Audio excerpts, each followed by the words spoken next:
Nós vamos apresentar o trabalho solicitado pelo professor Alexandre Boleira, da matéria Energias Renováveis. Nosso trabalho é sobre energia solar. Os discentes são Anamel Macedo e Edson Araújo. Bom, dando início, eu vou falar um pouco sobre as fontes de energia, que são recursos naturais ou artificiais transformados e utilizados pelos humanos para a criação de energia.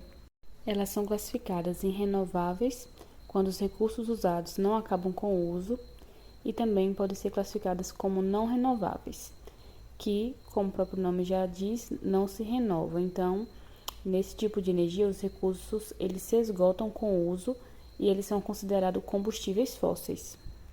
As energias renováveis elas são provenientes da água, do sol, vento, biomassa, entre outros. E podemos citar como exemplo energia hidráulica, energia solar e energia eólica.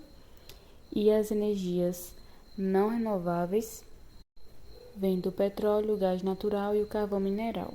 Além de renováveis e não renováveis, nós também podemos classificar essas energias como limpas, que é quando os resíduos deixados na natureza eles são nulos ou quase nulos, ou também energia suja, que é quando esses resíduos eles podem destruir ou impactar o meio ambiente de forma negativa.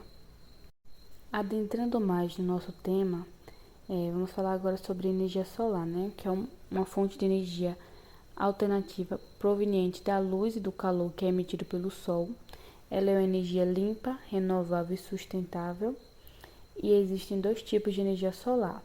A energia solar fotovoltaica, que é a energia onde a luz do sol é convertida diretamente em eletricidade, usando células fotovoltaicas. E também tem o tipo de energia solar heliotérmica, ela utiliza espelhos ou lentes para concentrar a luz solar em um ponto específico. Dessa forma, aquecendo um fluido que gera um vapor, movimentando as turbinas que produzem eletricidade. Ou seja, o que diferencia esses dois tipos de energia é a forma de conversão. Enquanto a fotovoltaica ela converte a luz solar de uma forma direta em eletricidade, a heliotérmica ela usa o calor do sol para gerar eletricidade de uma forma indireta. Agora irei passar a fala para o meu colega Edson, que ele vai explicar um pouco mais sobre o funcionamento. Dando continuidade à nossa fala, nossa colega Ana Mel, agora falarei como funciona a energia solar fotovoltaica. Os painéis solares que contêm células fotovoltaicas, que fica instalado geralmente no telhado da casa, como podemos perceber na imagem, captura a luz do sol e transforma em eletricidade. Porém, a eletricidade é corrente direta DC, não consegue suprir a necessidade da casa. Dessa forma, a energia passa por um equipamento chamado inversor, que é responsável por preparar essa energia do sol para consumo na casa e outros estabelecimentos, convertendo a eletricidade em DC em AC. Então, está pronta a eletricidade e energia para ser consumida e é distribuída na casa pelo quadro de força. Durante o dia, o gerador solar produz mais energia do que necessário, portanto, o excesso de energia é enviado nas redes públicas, gerando os créditos e pode ser utilizado esses créditos em dias nublados. Uma fórmula de como calcular a energia solar gerada no mês. Energia gerada é igual ao potencial do painel solar, que é a potência do pico do painel dividido por 1000 em kW, vezes a irradiação solar, que é a média diária de hora do sol pleno, vezes a eficiência do sistema, vezes 30 dias.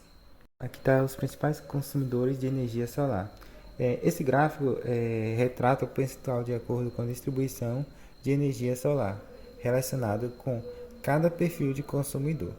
De acordo com os dados analisados, que podemos perceber nesse gráfico, o maior porcentagem da distribuição de energia solar é em residência, com um total de 46,3%, seguida por instalações comerciais, com um total de 31,8%, zona rural 13,6%, indústria 7,2% e, por último, o uso público, que consome cerca de 1,1%. Esses dados foram coletado da Agência Nacional de Energia Elétrica, ANEEL. Aqui estão as tecnologias sociais desenvolvidas a partir da energia solar.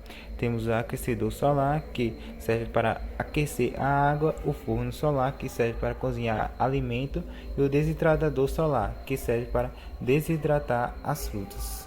Uma tecnologia que é a do aquecedor solar é composta por placas solares e reservatório térmico de boiler. As placas que capturam os raios solares tornam calor, que é transferido para a água que circula no interior da tubulação de cobre e vai para o reservatório térmico, também chamado de boiler, onde fica armazenada a água aquecida. A responsabilidade pela absorção da radiação solar é das placas.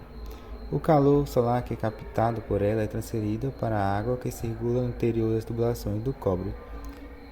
A água conservada aquecida até que seja consumida.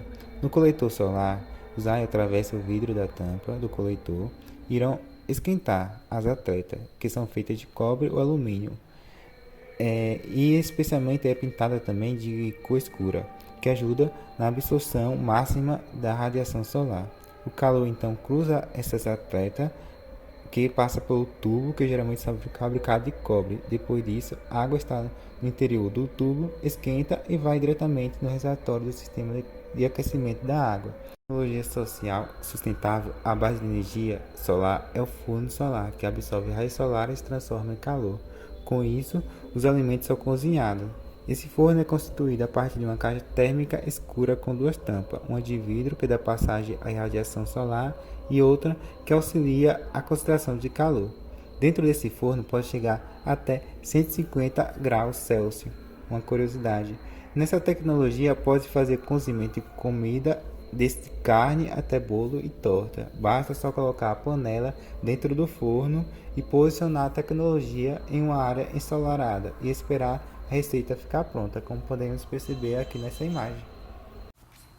Outra tecnologia é a desidratação de frutas com energia solar, que pode ser construída em casa utilizando materiais como caixa de papelão. Tem uma estrutura com a caixa de estrutura que permite a passagem do ar quente e um seco, um revestimento interno de papel preto para absorver o calor do sol, telas que permitem a circulação do ar e evita a entrada de insetos, e prateleiras para acomodar as frutas cortadas.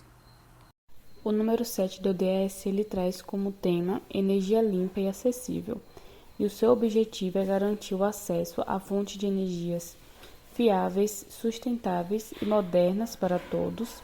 E já no artigo 7.2 ele traz que até 2030 aumentará substancialmente a participação de energia renováveis global e, como podemos perceber, o uso de energia solar ele continuará crescendo.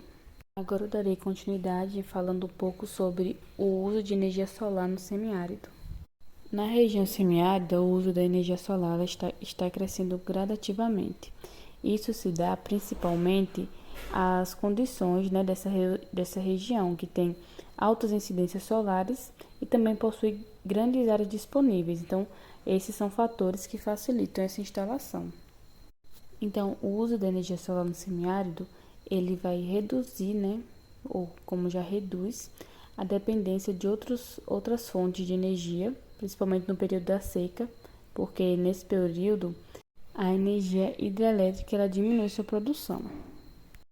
Então, um exemplo a ser citado é a usina solar, que nós trouxemos aqui a imagem, a usina solar flutuante, que ela fica localizada no semiárido baiano, lá na cidade de Sobradinho, e ela traz vários benefícios, tanto econômicos como benefícios ambientais e também para a sociedade, porque além de garantir uma segurança energética, também reduz a dependência de fontes de energias convencionais. Bom, nós trouxemos também aqui alguns usos, da energia solar que pode ser aplicado na agricultura. O primeiro deles é na irrigação, que nós podemos utilizar a energia solar por meio de bombas solares que elevam a água de poços ou rios para poder irrigar as plantações. Então, dessa forma, garantindo abastecimento mesmo em regiões de escassez hídrica. Além disso, a energia solar ela pode ser útil também para o uso de equipamentos agrícolas, como por exemplo a máquina de ordenho, contribuindo na redução da dependência de combustíveis fósseis e também diminuindo os custos de operação. Então, a iluminação de áreas de produção ou galpões também pode ser feita com energia solar. E, por fim, as estufas solares, que utilizam energia solar para criar um ambiente controlado e propício ao cultivo, diversificado com condições climáticas adversas. Agora trago um simulador que apresenta como acontece a geração de energia através de energia solar. Precisaremos de um sol, uma placa solar e uma lâmpada, onde os raios solares atingem a placa solar e acende a lâmpada com sua energia. Em dia nublado, ocorre o impedimento dos raios solares, onde não é gerada energia e nem acende a lâmpada.